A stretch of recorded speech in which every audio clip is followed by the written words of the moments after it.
Bismillahirrahmanirrahim. Assalamualaikum warahmatullahi wabarakatuh.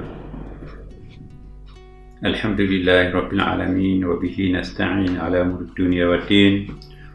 Wassalatu wassalamu ala sayyidina wa habibina wa syafi'ina maulana Muhammadin sallallahu alaihi wasallam. Ma ba'd. Para pemirsa dimanapun juga berada, pertama-tama tentu kita bersyukur kepada Allah Subhanahu wa Ta'ala, meskipun kita berada di dalam keadaan yang seperti sekarang ini, seperti ada situasi yang mencekam banyak orang, seolah-olah COVID-19 ini mengintai setiap individu, warga bangsa, bahkan warga dunia. Tetap kita juga harus memanjatkan syukur kepada Allah Subhanahu wa Ta'ala. Karena di balik setiap cobaan, musibah, atau apapun, suatu sisi pasti ada sisi-sisi positifnya. Katakanlah misalnya, salah satu hikmah dengan adanya virus mewabah pandemi Corona sekarang ini ialah kita bisa merasakan nikmatnya hidup bersama keluarga. Kita bisa sholat berjamaah, sholat 5 waktu bersama keluarga, makan berjamaah dengan anak, istri, keluarga. Kemudian juga kita bisa olahraga bersama, berjemur bareng. Kemudian juga bisa berdiskusi di mushola, bisa tadarrusan, bahkan kita bisa nonton bareng, berdiskusi. Suatu pemandangan dan suatu perasaan yang tidak pernah terjadi dalam situasi normal. Sebetulnya anak kita itu sangat membutuhkan keadaan seperti ini. Tapi mereka itu ngerti kalau orang tuanya itu juga menjadi miliknya juga orang lain, tidak boleh egois. Nah, dengan kondisi seperti ini, kelihatan sekali keceriaan keluarga kita itu. Nah, di balik corona ini sebetulnya selalu ada hikmah. Di samping itu juga mungkin proses pembelajaran buat kita semuanya. Mungkin tidak perlulah kita mengutuk kehadiran corona ini. Siapa tahu itu tentara Tuhan yang datang untuk mengingatkan kita. Sekian lama kita hidup dan dapat kepercayaan dalam dua kapasitas sebagai hamba dan sebagai khalifah. Kita gagal sebagai hamba yang baik, mungkin juga kita sedang gagal juga menjadi khalifah yang baik. Apa jadinya kalau tanggung jawab yang kita emban ini gagal? Wajar kan kalau Tuhan itu yang memberi amanah itu tidak percaya atau mungkin murka terhadap kita. Karena itu, mari kita jadikan peristiwa yang kita alami bersama ini sebagai lesson learning, proses pembelajaran buat kita semuanya. Mungkin selama ini kita sering diingatkan oleh Allah Subhanahu wa Ta'ala dalam undangan putih, tanda kutip dalam bentuk kenikmatan, kesuksesan, kebahagiaan. Tapi tidak pernah kita gubris. Akhirnya Allah mengubah undangan merah dalam bentuk musibah seperti ini. Ternyata baru efektif.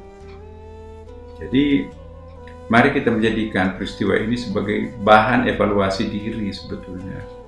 Apa sesungguhnya yang sedang terjadi di lingkungan kita? Hablum minallah kita seperti apa sebetulnya selama ini? Bukan cuma corona yang menyesahkan kita sekarang ini kan.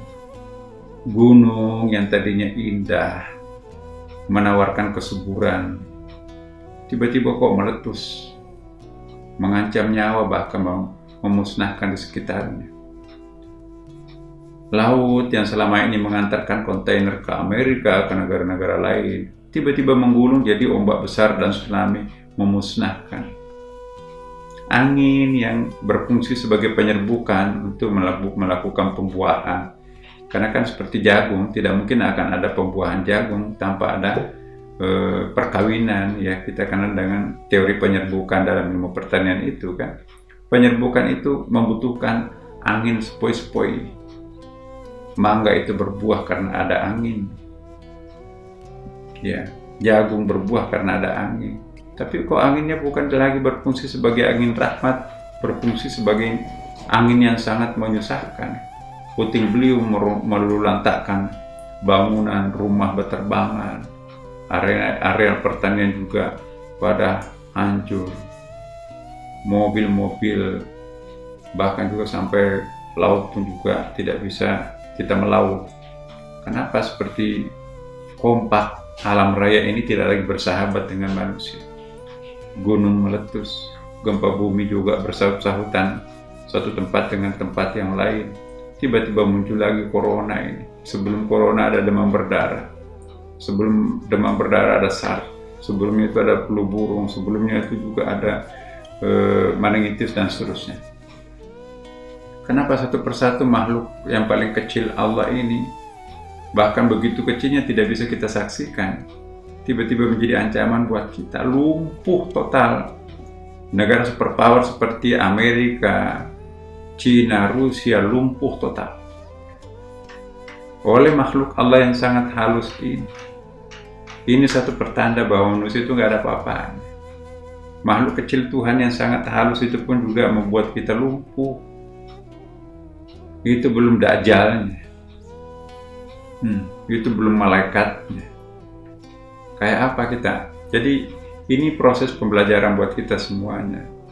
Mari kita mengambil hikmah yang sangat besar dari acara ini. Ya, mari kita ingat apa yang menjadi message, apa misi, apa pesan corona ini terhadap kita semuanya. Tentu kita berharap bahwa bulan suci Ramadan ini, ya, yang sebentar lagi insya Allah akan bersama kita, atau memang sudah kita melakukan rangkaiannya insya Allah. Mudah-mudahan Ramadan kali ini bukan hanya membersihkan dosa-dosa kita, tapi juga sekaligus membersihkan virus-virus corona yang datang di negeri kita ini. Kita berdoa bersama. Bulan suci Ramadan kali ini kita harus lebih khusyuk, sekalipun itu harus dilakukan di rumah. Saya tahu kita semuanya sama, pingin sekali ya rame-rame pergi salat tarawih, pergi i'tikaf di masjid. Tapi tiba-tiba ada kondisi seperti ini, kita diserukan untuk melakukan ibadah Ramadannya di rumah masing-masing. Kekhusyuan tidak boleh gugur dengan adanya pelarangan ke masjid. Mari kita ambil hikmahnya. Jangan-jangan justru di rumah kita bisa lebih khusyuk daripada kita sholat di masjid. Di depan kita ada yang batuk, kanan kiri kita batuk, akhirnya hilang Tuhan. Jangan-jangan saya ketularan. Tapi kalau di rumah insya Allah kita bisa melokalisir keluarga. Karena itu teman-teman, saya ingin berharap betul bulan suci Ramadan ini jangan mengurangi kualitasnya meskipun harus dilakukan di rumah. Selama ini kita nggak pernah khatam lah. Selama ini khatamnya sekali doang. Mari kita berulang-ulang khatam. Mari kita melakukan seluruh rangkaian ibadah sunat dalam bulan suci Ramadan, seolah-olah sunat itu menjadi wajib buat kita. Khusus untuk Ramadan kali ini, mohon betul semua, ya, mari kita meningkatkan kualitas keimanan dan ketakwaan kita kepada Allah Subhanahu wa Ta'ala. Mudah-mudahan dengan kualitas keimanan dan ketakwaan yang kita persembahkan kepada Allah pada bulan suci Ramadan kali ini, ikut secepatnya juga mengangkat virus corona ini di lingkungan kita. Dan semoga pasca corona ini nanti insya Allah perekonomian kita akan menjadi pulih. Proses pembelajaran anak-anak kita pun juga bisa berjalan lancar. Dan yang paling penting juga adalah silaturahim antara satu sama lain juga tetap akan lebih akrab. Mari kita mengevaluasi.